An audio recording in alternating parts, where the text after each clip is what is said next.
Coming to you live from the Business RadioX studio, it's Franchise Marketing Radio. Ready to revolutionize your franchise with AI?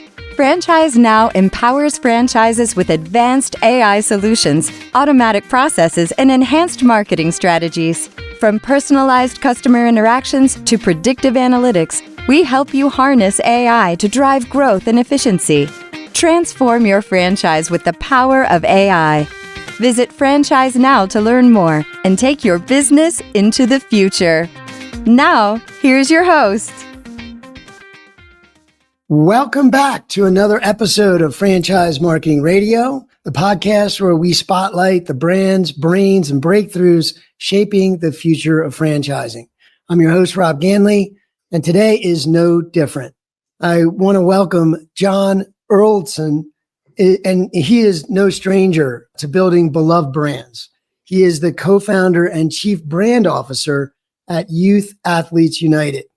He's helped lead a portfolio of purpose-driven youth sports franchises that combine national scale and local impact. And we're going to jump into that today. I can't wait. But with a background that blends corporate brand building and entrepreneurial spirit, John is on a mission to positively impact 1 million kids annually through fun, foundational sports experiences and other positive events. His leadership focuses on franchise empowerment, community connection, and digital-first marketing strategies, all the while maintaining a strong values-based approach. So with all that being said, John, welcome to the show. All right, thanks. That was a big intro.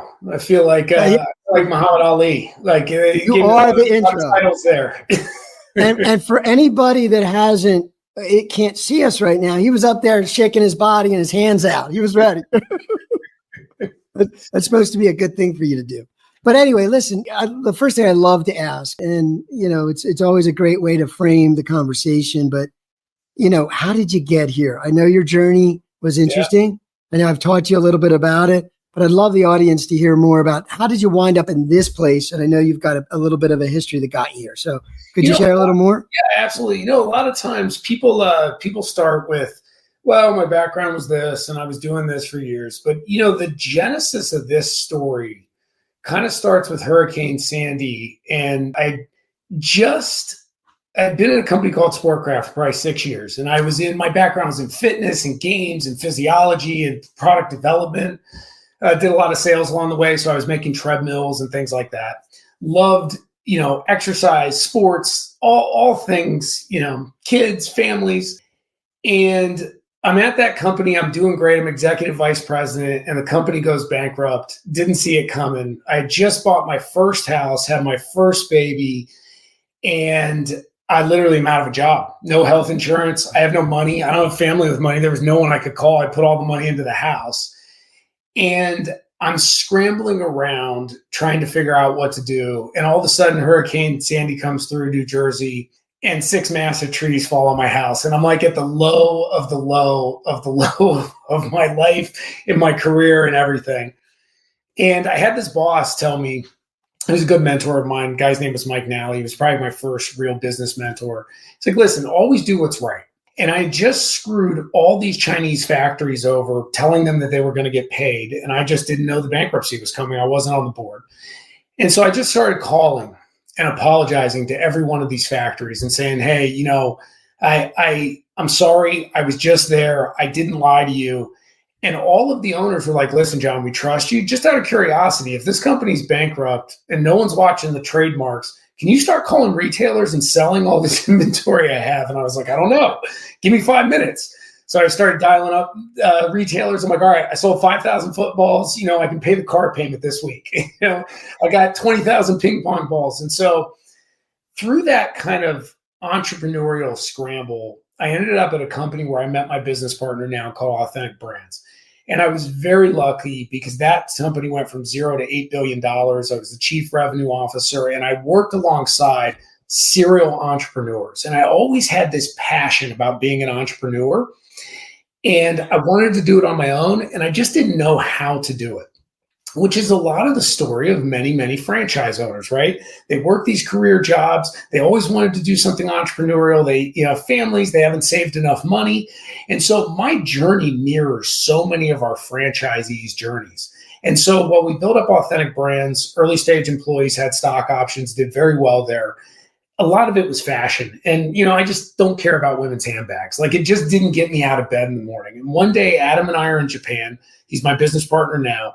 And we came up with this idea for Youth Athletes United on one fundamental principle. What could we do where money is a wonderful byproduct of changing somebody else's life, right? And so we started asking that question and just going, okay, well, there's kids sports. We both have exercise physiology degrees, which are pretty useless degrees in case anybody's kids out there are thinking about it, talk them out of it. But, that was our passion. That's what pulled me out of bed every morning. And so we started looking at the youth sports space, non-competitive, focused on kids under 8. And we realized there was amazing content, amazing brands, amazing people, but not a lot of really sophisticated business skills, not a lot of investment in technology. And so Adam and I were like, man, this just feels like we could put all this together. And so we founded Youth Athletes United as a platform and, take the year and a half of COVID out of it. We hit 98% of everything we said we were going to do in that initial business plan, we've done. And it's all rooted in, let's get an incredible group of people together that have this ideological passion that still have to make money, but they believe that money is a wonderful byproduct of changing somebody else's life. And so we are having an unbelievable amount of fun doing this. Like it is just so great. I'm working 24 hours a day, 7 days a week, and I love it. Like I can't stop, and so, yeah, I mean, that's kind of my story. It started from just this train wreck of being in the basement, wife screaming, baby screaming, trees are falling everywhere. You're thinking the house is going to collapse to, what has been the peak of my business career. And that story plays out over 10 years. It feels like an overnight success story with 10 years of just grinding. But the grinding was kind of magical because it wasn't about money. It was just about doing something you loved. Yeah. And we were talking recently about energy. It was a recent episode. And it was like the one attribute of an entrepreneur that needs to be there. And you have it. I can feel it, right? But that energy comes from your conviction and belief too. And it kind of this, when you tell that story, what I feel like is we all hit those crossroads in life where you can look back and say, this happened to me, right? These things happened to me. Or you can look forward and say, how am I going to fix it, right? What is the opportunity put in front of me? And also, I love that you did the right thing and it produced the opportunity to fix the problem, right? Even it may not have been perfect and wasn't what you expected, but when you called those manufacturers, that put the seed in your mind to move forward and solve a problem. Yeah. And, and it's because you wanted to do the right thing, right? And just tell them what was going on. But I just love that. That skill has stuck with me.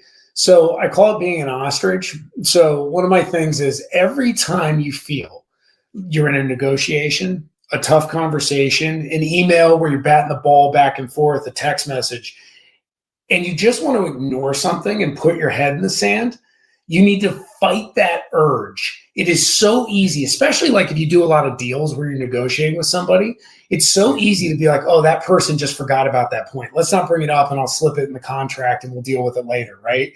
Yeah. And it's just putting your head in the sand. All that's going to happen is it's going to come back to haunt you later, or not wanting to have a tough conversation with an employee or a franchisee, or you did something wrong or something isn't working, and not just raising your hand and just taking the beating now and getting it out of the way. And so I found like there are some people in life that they just have every skill. The second mentor I had, Jamie Salter at Authentic Brands, really taught me how to be like a real scrappy entrepreneur. And he went on to be a billionaire and, one of the 0.1%ers in life. But what I realized is nobody could replicate that. You were born like that. But 90% of the mechanical things he did, you could teach to anybody. And one of those big mechanical skills I learned was like, listen, just take the beating now, get it out of the way, go have the fight now. You're kidding yourself if you think it's not coming later. And what that allows you to do is just build a lot of trust with people. Even if you're not always having fun conversations, you're having productive conversations, and people love that. People want to be around other people they trust. They know you're going to get things done, and you know you're going to get to the next result, even when it's hard. And so that tool has served me very well. I try to teach it to all our young people. And, I think it started with that lesson of calling the factories, because, man, that was the hardest thing to do, because they're all in China, right? Like, you could easily have disappeared. And I just couldn't bring myself to do it. And so, and again, I'd say it changed the entire course of my life. Well, I think that shows a lot about your character, man. That's why you are who you are, though, too. That inner voice said, you got to let these people know. And that was a good step. But you know what, for everyone listening out there and trying to, take some learning away from it, even very rock-headed people that seem like they always want to do stuff like that, deep down, they really don't. Like, you're still fighting yourself internally every day. And the difference between the person that makes stuff happen and the person that doesn't is you get through that fighting yourself first before you go out and kind of, challenge what you got to do in the world. So it's exactly skill to have. The inner game is key. Yes. So I wanted to kind of just frame your brand, your platform company. And, so that is Youth Athletes United. Yes. And then you have 3 brands. I wanted to just the audience to be very clear about what you're running here. And it's 3 distinct brands, but there is a unified sort of strategy. And you're the chief brand officer. It's one of the hats, right? You're more the co-founder, but I'm more the chief revenue officer. So that the branding marketing side really sits more with my business partner. We co-run things very, very well. But he is the marketing brand visionary. I always say, listen, left to my own devices, we'd be bankrupt. So like, we're yin and yang in that way, where I'm always the revenue. What's next? I never saw an idea I didn't like, and he's always like, all right, well, think through this. So in that push and pull, we've actually been pretty productive. So that's great. Well, so like, when you are a platform company and you have these different brands, and so tell us a little bit about the strategy of that. So what that means, and how do you keep a brand ethos sort of intact when you have this platform strategy? There's upsides and downsides to being on a platform. I say it every day. And so everything in life is a weighing scale. Nothing is good or bad. Usually, most things are not good or bad. It's just you stack up all the good things and you stack up all the bad things, and one side wins. So when you're on a platform, we felt like if you looked at the industry that we focused on, non-competitive youth sports, especially with kids under, let's call it the age of 8, is the majority of our revenue, down to like 1-year-old. The size of the business, because if you look at the number of kids that are available per unit of time, per unit of geography in any given marketplace, it's just not the same unit economics as like a McDonald's. Right, because a 1-year-old and a 99-year-old can eat a cheeseburger 24 hours a day, right? Where that's not the case when you're trying to take a 1-year-old in a Parent and Me soccer class. You got like 2 hours in the day when that works really, really well, right? Yeah. So our thesis was, for somebody to revolutionize this part of the industry, you needed to stack a lot of revenue so you could reinvest in tech and intellectual capital. Right, so we could get more sophisticated marketing people, business people, branding people, entrepreneurial people, and we could dump a ton of money into tech. So we could have an Amazon type experience for mom and for our franchisees. Well, the only way to do that and to solve that problem is to stack a lot of royalties, right? And if you only focus on one brand, it's a lot harder to get that level of scale and those level of unit economics. Soccer is probably the biggest of our brands. So Youth Athletes United is the parent company. Soccer is our fastest growing brand. It's called Soccer Stars. Started in New York City. It is the largest operated soccer, so think of like the units I own, soccer company in the country. Then we have Amazing Athletes, which is the largest, call it preschool PE program in the country. It's about 2,000 plus locations. And then we have Play TGA, which is one of the very few companies that brings tennis, golf, and pickleball. We do some other athletics, but the majority of the revenue sits with golf and tennis. We bring real clubs, real hitting mats, play safe ball, and we teach golf in a non-competitive, in a non-intimidating environment, right? Like going to a golf course is a very hard place to learn golf It's intimidating. Yeah. Right? It sucks. And so for us to be able to do that at the school level, so every one of those businesses shares a lot of the same ideology and a lot of the same back-end operations. They're all mobile businesses. We don't own facilities. We don't run facilities. So very low initial capital investment. We borrow space. So wherever there is kids, time, and money, we go there and we deliver the content. We deliver the sports. And they're all content first brands, meaning we don't send a coach out to come up with their own curriculum. We are very, very particular. I joke all the time on the franchise calls, we're the In-N-Out burger of soccer, right? Like the content is so juicy and it's so good and it's so well thought out. Like on this podcast, you can't see me, right? I'm a bald guy with a beard. To a 3-year-old, I might as well be a serial killer, right? Like total stranger danger. So I got on the field to coach for the first time, and one of the senior, executives in our company, Dean Simpson, pulled me aside. He's like, "Listen, just do this. Eye level, get down on your knee, sunglasses off, smile at the kid, go, 'Hi, buddy, what's your name? I'm Coach Marshmallow.'" As soon as I do that with any 3-year-old, they burst out. It takes a second to process because they're expecting you to say, "I'm Coach John," and then they hear I'm Coach Marshmallow. They burst out laughing, and now I've got a friend in the class. Oh, that's great. Thousands of those little techniques. We have built something that is just very unique. And everybody asks, well, I could just go buy sports equipment and start coaching this, right? And it's like, yeah, you could. But to scale it, to do it at the highest level of quality, very hard, because it took people 20 years to come up with all these little innovations. And so the future of our platform, we are laser focused on owning the mobile space and watching the child, because kids move through sports, right? Go through this journey with Youth Athletes United every step of the way for any sport they want to play. That's so let me connect it with a question I was dying to ask, which I love that you have this goal of 1 million kids, right? Impact. So tell me more about that goal. And how has franchising and this experience, and I don't know when that goal came in, like, but I don't know, that was very at the beginning or as you started scaling and realizing the impact, but how does franchising give you that platform, I guess, to achieve that type of audacious type of goal? So if you think about it from a standpoint of, we originally didn't have a big franchise vision. We had an operating vision. And so you start to logically think through the problem and you go, okay, so I'm going to create a workforce that to get to 1 million kids, we probably would need about 5 to 10,000 coaches, right? It's a massive number spread across 40 states. And so you go, is that logistically possible to, from New York City, manage a workforce that large that is part-time when 90% of those people are just almost like gig workers, and they have to not just show up and drive a car, they've got to deliver an incredible piece of content to another human being, to a group of human beings.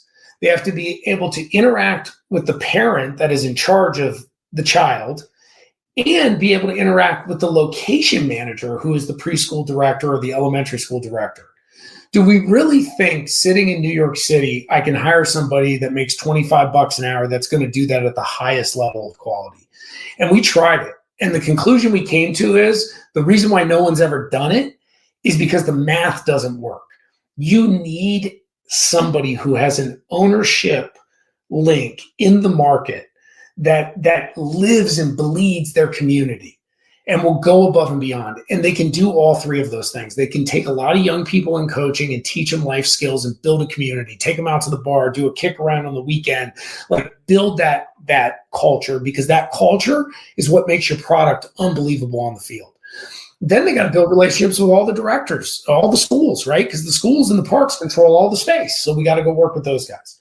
And then they've got to be able to walk on the sideline, talk to mom, talk to dad. How's Billy doing? Take a customer service call. You are never going to get that level of sophistication trying to hire, regional managers all across the country. We tried it, and you couldn't get people that were bought in enough. Now, there are some regions where we have been able to get enough scale in cities. So we still own 4 regions. So we have New York, Los Angeles, Boston, and San Francisco. Those units have so much scale that the 4 people that are running those are seasoned executives that are living and breathing the business and delivering on that level. But it was built over 15 to 20 years. I didn't build it, I bought it, right? And so to rebuild that and go through that journey in every state in the country, it just wasn't economically feasible. And so when we bought Amazing Athletes, it was already franchised. Fell in love with the concept of franchising. I love the franchisees. I love the people. I like, as much as I love kids in sports, what gets me out of bed every morning is helping an entrepreneur go on that same journey that I went on, maybe minus the trees falling on their house in the hurricane, but everything else, right? Like, like all those other parts of like, man, you start that business, you come out of the gates, it can go really, really well, but no matter how well it goes, you think it's going to be on paper, there's always something where you're like, oh man, you got to solve a problem. And to me, when we're done solving problems, well, I might as well be dead. Like, what's the point, right? It's kind of like you go on vacation, you're in the Bahamas, by day 6, you're like, all right, what am I doing on Earth? Like, this is not a great use of my time on this planet. And so I think that part is really what gets me excited, about the business. That's my that's cool. Yeah. And so here's a good follow-up then. So like in the marketing or sales side of things, you're dealing with one audience that are these folks that really want more purpose and meaning in their life. And they also want, obviously, potentially to earn as well, to be able to earn and have financial freedom. So you're talking to that audience. And then you're also in a position where you've got to build a business model where these same people build trust with parents and children. So, or at least, well, I think pretty much all the models, right? So you got marketing on one side that says, we want to recruit the right kind of people for that model. So they have to represent this trust link with these parents, but your marketing and all that wrapping around the branding, how do you do that? Like, that's the 2 big things you got to do. You got to show them, we want people that care about, making money, but making an impact has to be the leading of that. Like, you probably don't, when you recruit, I got to believe you don't talk to people that say they hate kids, right?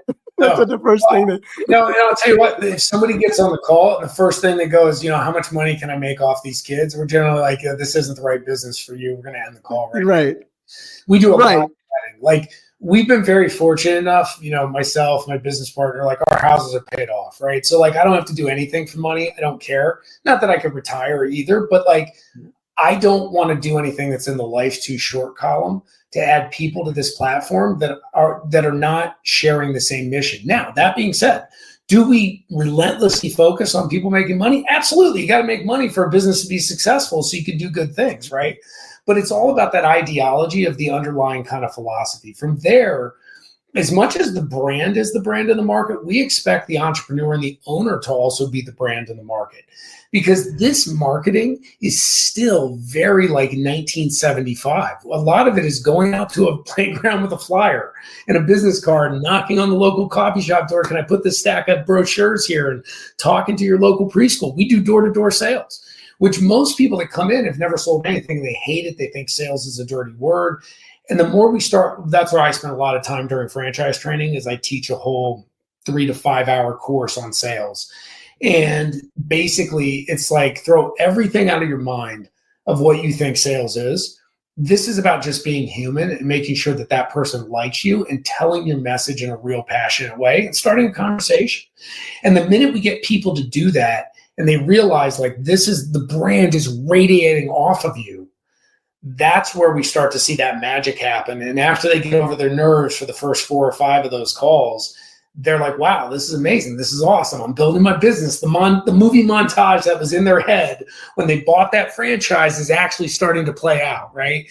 And that's pretty cool. That gets me out of bed every morning. I love it. Well, that's amazing that you framed it that way and explained it, because I feel like that is a key to success for a business owner, for a new franchisee, to get to that place, right? First of all, you do a good job in the beginning, recruiting, being transparent, being clear about what the opportunity holds. But they create that vision in their mind, which you want them to create, right? I mean, that's part of sales and marketing.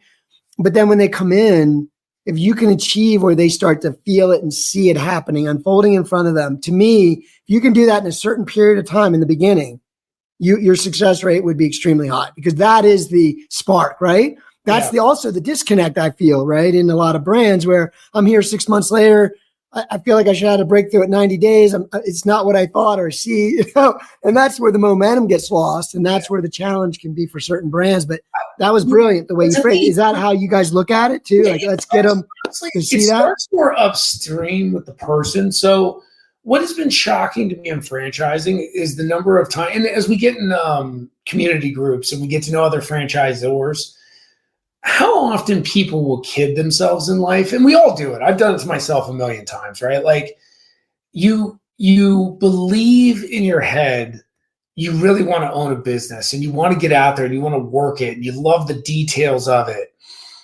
And then we watch every now and then, every 6 to 8 months, we'll watch an owner buy a business and never show up.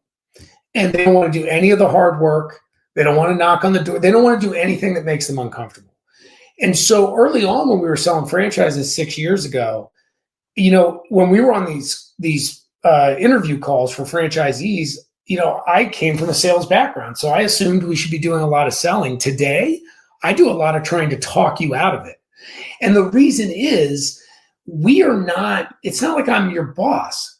We're in a car together. There's a seat sitting next to us, right? And the whole team, the YAU team, is driving the car. And that seat is empty, and we want you to get in the car.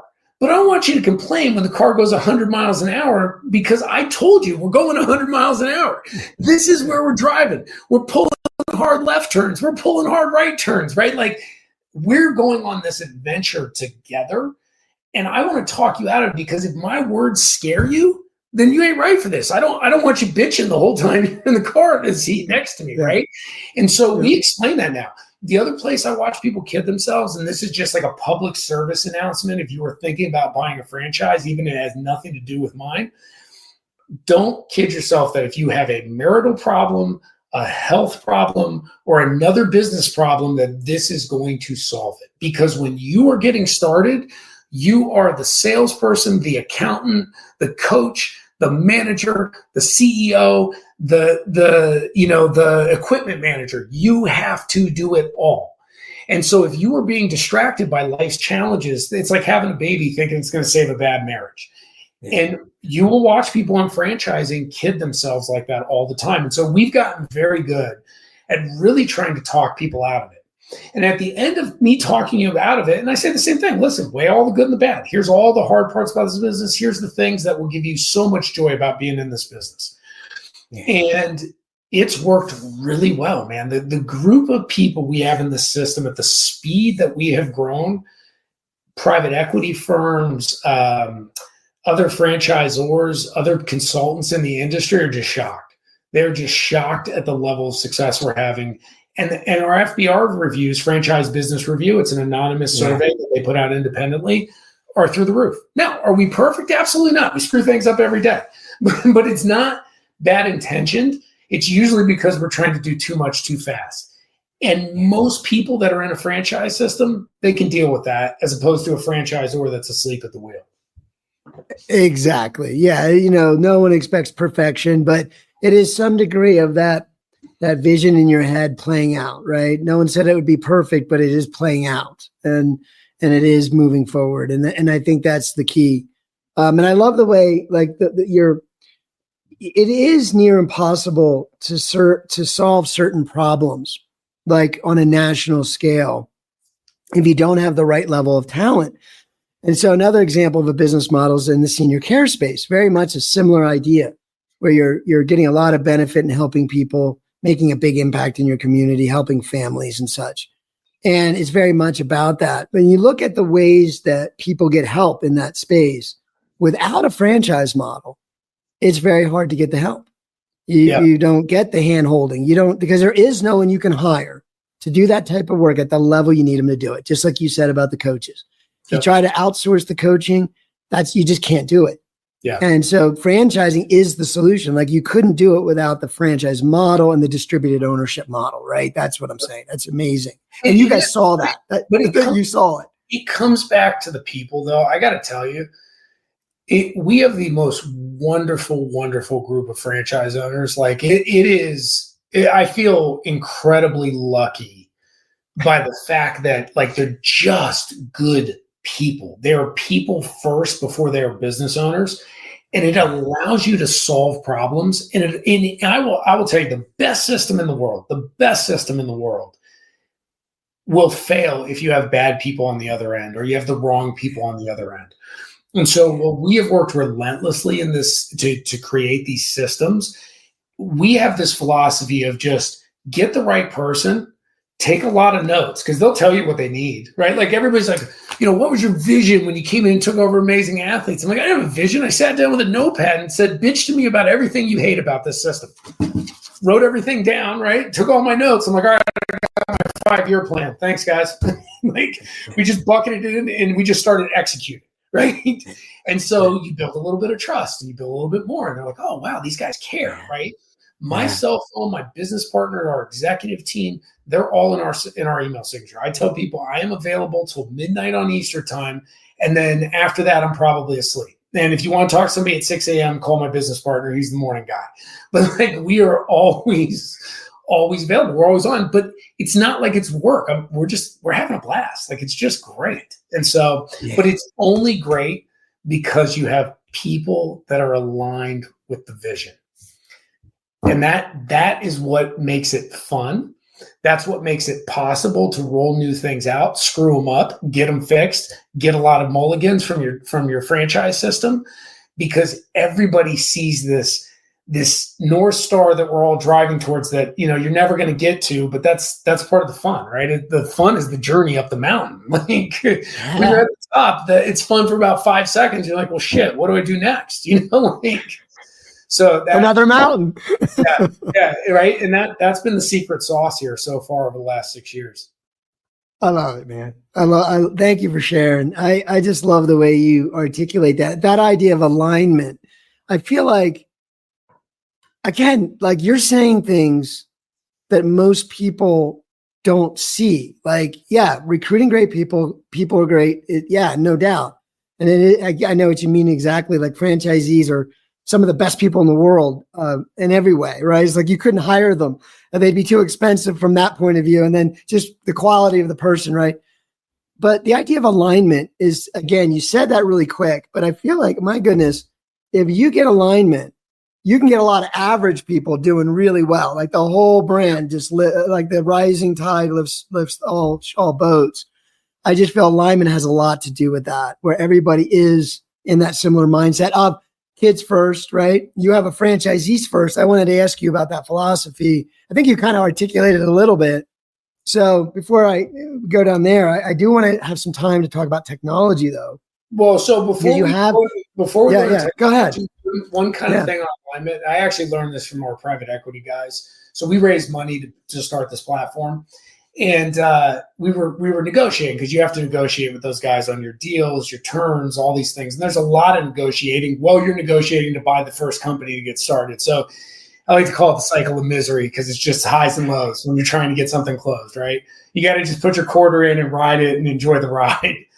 But it was really interesting where we got to a place where we were kind of disagreeing on something. And one of the senior guys at our PE firm, he was just like, do you feel like we're aligned on this? Because I totally disagreed with whatever point. I don't remember what the point was, but I do remember him vividly asking me, does this feel aligned to you?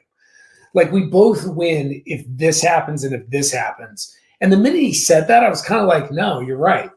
And I've used that as a tool in the toolbox. Again, we can't all be born Steve Jobs, right? Like it's just not going to happen. But there were a bunch of mechanical things that these really successful people do that you can take those, put the tool in your toolbox and use it to some degree. And so every time I'm negotiating with an employee, right, maybe on a salary, on a raise, on a bonus, we ask the question of like, is this aligned with the company and the mission? Same thing when I'm negotiating with a franchisee who's asking for special treatment, or they've done something really unique and we want to figure out how to partner on it. And that tool has been one of the most powerful tools I probably have used over the last 6 years. It's really, really good. And I would highly recommend everybody to use there are two mechanical tools that I feel like reset me mentally whenever I'm, if you're debating anything, you're arguing anything, it's all over the board. There's too many variables. So the alignment tool is number one I use. And the other one I use is ask yourself, where you are trying to land the plane. So you get in a room of 20 people debating something, and there's arguments that are really good, but they're kind of all around, like they're all in like a circle. But nobody ever stops and goes, hang on, guys, somebody just answer me where we are landing this plane and we can work backwards. Because I don't think we're all trying to land it in the same spot. Are we debating how we fly into the landing zone? Or are we debating where the friggin' landing zone is, right? Like, let's start there. And so those two tools we use all the time in this company to kind of reset those debate conversations. And it's really, really good, really productive. I love it. I think those two tips are brilliant, because I know how that plays out in conversation and in decision making, right? And it is about having that confidence and knowing, this is the way we should go. This is what I need to do. And you're right. You could spend, and we'll talk about technology now. And that's one area where you could spend so much time going in circles. It's like, wait a minute, we all want to do this. Why are we talking about this over here? Like the color of the plane, like we just want to land it. So, yeah, the tech side has been interesting, right? It's really, really hard when you get started and you start just plowing money into tech. Sometimes you put more CapEx in than you have EBITDA come out. And you could sit at those board meetings and just go, man, we could redeploy that capital into acquisitions. We could redeploy that capital into dividends. We could, there are so many things we could do with that money. And we have watched some competitive platforms come along, and their view is, I'm building a conglomerate of things. And that doesn't make them right or wrong, but their view is, I don't care about a seamless tech experience. I'll let every one of these little things kind of run in their own tech bubble, and we'll kind of just mine the data and we'll use that for marketing. And they've blown past us in terms of size. But I truly believe, and I fundamentally believe, the game we're playing is the long game. It's kind of like looking at Amazon early on and going, why they could have made so much more money if they stopped building distribution centers and they stopped upgrading their tech, and just that relentless focus on what are basically our two customers when it comes to tech. The franchisees experience, we say we want more green time and less screen time. That doesn't just apply to our kids, right? That applies to the franchisees. And we are also looking at it from, is mom getting the Amazon experience? I don't want to look at my competitors' websites and hold that as the standard. I want to look at the best technology in the market and the best consumer experience and say, how do we model that, right? Well, I don't have $1 trillion to go invest in something, right? So how can we at least steal 5 ideas from the Amazon checkout experience and put them in here? And then you get them launched, you fix them, you make some bugs, you make some mistakes, you upgrade them, and then rinse, wash, repeat. And you just do that over and over. And what we have seen is every time we release tech features every 3 weeks. Every single time we release more technology features, we just watch the organic growth grow and grow and grow. And so it's been incredible. Now, would we have taken on this journey if it was just, myself and Adam? No, we have 2 other partners that are in the business that kind of came in as the initial 4. One of them has a degree from MIT. He's chief technology officer. He had built software in sports prior to coming here. So he was really the secret sauce that allowed us to kind of do this. And it's been spot on. It's really made a difference. And there's some new problems that have emerged as you've scaled tech, and I can talk about those in a minute, but it's been good. Well, one of the thoughts I had was, obviously technology there's a lot of buzz around it right now with AI, obviously, and many other disruptive technologies. But I'd say AI is probably the most in the front of most consumers and people nowadays. And so for you guys, it is still about alignment. I love that, right? You just come right back to that thought. Like, is this tool, is this capability aligned with our vision of impacting 1 million children? You know what I mean? Is it getting us there? And is it obviously you keep improving that, right? You keep raising the standards as high as you can take it. So like, how do you make those decisions? Like, and right now, are there any places that you see that really, like this, from what you can see now, would be, that might really help what we do, that piece of technology that really might enhance what we're doing? Is there anything like that you can point to or talk about? what's super interesting is when you're building your own tech stack, I went in, I always look at other systems, and I was looking at one the other day, and they're, multi-billion dollar conglomerate. And I was shocked at how clunky the interface was. I couldn't believe it. And then I went back and I looked at our interface, and I realized what happens to a lot of tech companies as people just continually, it's a never-ending black hole of features that people ask for.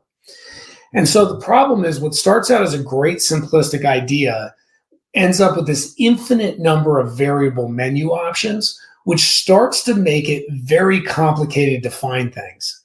And so what happens is over time, you lose that pizzazz of like having time to really redesign the user interface. So it's sleek, it's modern, because now all of a sudden there's all these friggin' submenus, and you end up with the exact opposite of the dream of where you started, which was more green time and less screen time. Now I have double the screen time because I'm clicking all these friggin' boxes, right? And so I think before we start talking about AI tools and agentic bots and some of the things that are going on out there, and we've tested some of those, we probably are at a place where we're millions upon millions of lines of code. We're going to probably take a quarter or two pause and go back and rescrub the whole interface for speed and convenience. And why isn't this obvious? Because I think if you don't clean out your closet once every year, you just end up with a mess and you can't figure out kind of what to wear, right? And that fashion analogy I stole from somebody else's podcast, but I thought it was great, so I'm using it here. And so then you go, okay, now that the foundation of the house is perfect and the closets are clean and the house is organized on the inside, now how do we build two new things that are rapidly emerging in technology, which is a combination of AI bots, really, and agentic AI, which are a little bit different. If you think of the bots are basically just asking questions, right? And we've all dealt with a customer service bot. An agentic AI bot can do a lot more. It can perform complex tasks on the back end, but it can also think through situation A and situation B, right? If the invoice doesn't come in perfectly, it knows there's an address somewhere on the invoice, so it can read through the invoice, find the address, type it into the system. That's the future. That's where it's going. I think what we found is the couple times we've tried to integrate AI, you almost have to look at it like bullets in a gun, right? So we're being charged by 1,000 zombies are coming and charging our position, and we only have 800 bullets, right? So you can't just fire at every zombie you see. You have to be smart about the ones you attack. And the problem is that's what AI is right now, is the expense of just figuring out the never-ending landscape of AI can actually bankrupt you in a never-ending black hole of spending, and then it changes, and then you spend again. But as a small business, you can't keep up with that. Right. So what we found is we deployed a bot, we called it Soccer Bot, and it was supposed to do customer service just for the franchisees, was it only answered about 50% of the questions, and it just kept every day creeping up and getting more and more and more expensive. You're like, this thing's going to kill us. So we shut it down. I think that for a small business under $100 million like us, I think a little bit of a wait and see approach. Well, you use some very, very, very sniper shot off the shelf AI tools. So for example, a video editor that can do faster video editing, make it look more modern, but it's $20 a month, right? Just things like that, like, using ChatGPT to write not just emails, because everybody's doing that, but like we're in a meeting, you and I, and there's all these action steps. And so what do? You write all the action steps down, you get distracted, you come back at night, you go to type it all into your CRM, and then you have to remember what you did, right? So while we're taking the meeting notes, we copy that. We're like, oh, we need to send a letter to the franchisees. So we copy what just came up in the transcript, or we're writing it, we drop it in ChatGPT. The letter is done in the meeting right there. Yeah. Right. Well, that's free to do. So those types of little techniques are where we're implementing AI every step away, and we're all learning it a little bit at a time. And it's a very low cost, high return way to go after it. And that I would recommend anybody that's in a small business that doesn't have a lot of bullets to shoot in terms of capital to apply towards this. That's the best way to get in the game. And it's working. Yeah. Yeah. No, I mean, that's what we see. I think that The first step is looking at your people, your teams, and seeing what you can do to equip them better. As you said, like it could be these tools that just make them do their job way better than they were before. And that's step one. If you do that well, I think you're in the right place, because I do think that sort of thinking, if you're not doing it, what if the other folks in your industry are? So at some point, it will be more commonplace for employees to all be upskilled with various tools, right? So I love that analogy, like the video editing analogy. So that's amazing. So we're coming towards the end here. I know we set aside a certain amount of time, and I know you're busy, John, and I appreciate the conversation so far. I feel like we could probably just sit here all day, really. I think both of us love talking, so I know it's our background, right? But like in terms of vision, I'm just wondering, like you had mentioned earlier in the conversation about climbing, kind of climbing the mountain, and a big part is the climb, right? It's the journey. Yeah. And there is that payoff though of the vision of seeing the top, right? And that's an amazing feeling. I do climb mountains. I live in Colorado, and I do get that feeling, and I do love that feeling. And I oftentimes feel like there's nothing else in that moment, right? Like that is the pinnacle. And so you want to keep recreating that feeling. So, but tell me about your vision, because you've climbed you've climbed a couple mountains now. You've seen some nice views. Tell me about your vision for this platform company. Where do you see things going into the future, given the world we live in too, with all this change? What is your, I think our executive team, all the leaders feel like the opportunity is infinite. And I think our franchisees do too. And this is why. Children are moving. The old days of just your parents throwing you out in the freaking yard and being like, hey, come back when it's dark. Like those days are gone. Right. And so it's just not reality for any of us anymore. And so kids are just doing structured things nonstop. And they're kids. So they're going to try an infinite number of things. And so there's all these obvious things in sports: tennis, golf, soccer, multi-sport, cross, whatever you want to do. Then that same child is trying the same thing in STEM, robotics, science, fashion design, medical learning, like money management. Like there's an infinite number of content packages. And we like to say the brain's the biggest muscle in the body, right? And so like, why are we not having mom and dad bring their children through this trusted ecosystem every step of the way, lowering the marketing cost of acquisition for a customer, for our franchisees, right? Using that data not to shill, right? We used to work the WWE a lot, and one of Vince McMahon's big things was we don't want to shill, right? We want to sell, we want to provide value, but we don't want to shill, right? So where's the value for mom of her getting a text message that says, hey, Billy left the preschool. He's now in elementary school X, Y, and Z. Did you know that his progress report said he was great at golf when he was 5? We have a TGA class. Here's a 20% coupon. We'd love to have Billy come try TGA and test some golf. Right? That's the future of where we're going. And we're probably only about 12 months away from that being automated. And everybody wins. Again, let's bring it back to where we started, alignment. Is mom aligned in getting a value, and is it something she wants? Yes. Is the franchisee aligned in terms of a customer moving from one franchisee to another, but they both win? Yes, because they weren't in a competing brand anyways. Is the franchisor aligned in that investment in technology, because ultimately they're going to receive a royalty off of every one of those kids? Yes, absolutely. Is the school aligned because you took the kid off the teacher's hands for a little bit, and the teacher's now happy and we take care of the facility? Yes.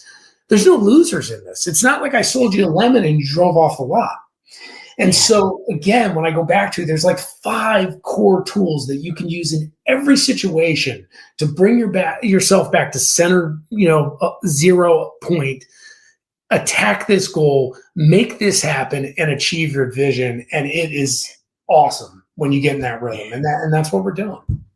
Now, I just love that you're sharing that, because there's 2 things. One, it's the knowing of it. It's knowing to look for alignment, knowing to think win-win, think what's in it for the other party, right? How does it impact them? And why is that good or is that bad? Is that aligned or not?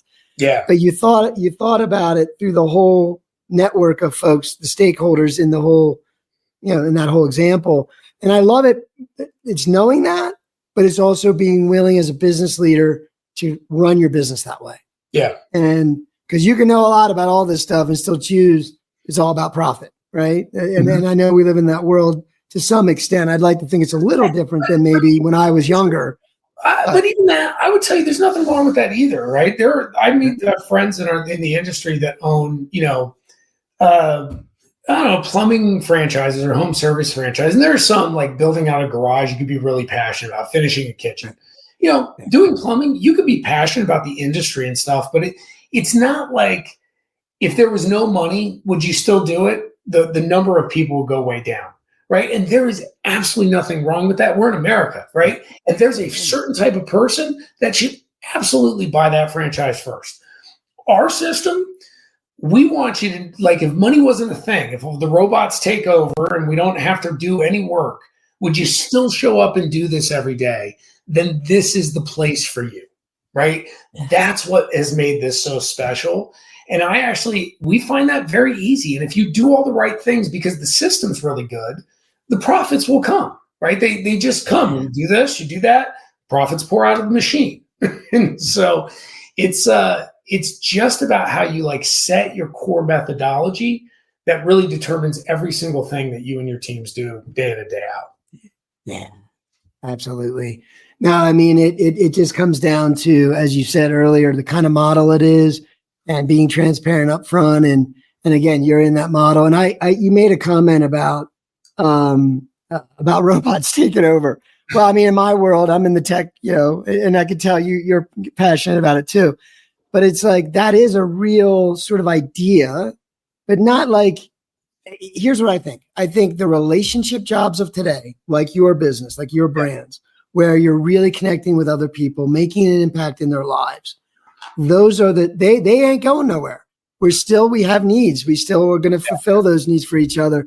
Hopefully it just means a lot of the grind of life that we had to do to just survive can be removed, and we can focus more on business models like yours. And like you said, there's no real end to picking the phone up, and adding value and helping a franchisee help a kid, right? I mean, that's pretty much what you're doing. And I think the future is still the future. That's still the future, even with robots around. So that's the cool thing. Yeah, we'll be last in line to having robots coach, young kids soccer. But if it ever gets to maybe an assistant. Yeah, the whole world's in trouble. So yeah. No, that is key. So it's been a pleasure, man. Thank you for spending the time. Thanks today for having me on. Appreciate it. It was and sharing, the insights are tremendous. I would recommend people re-listen to some of these answers you shared.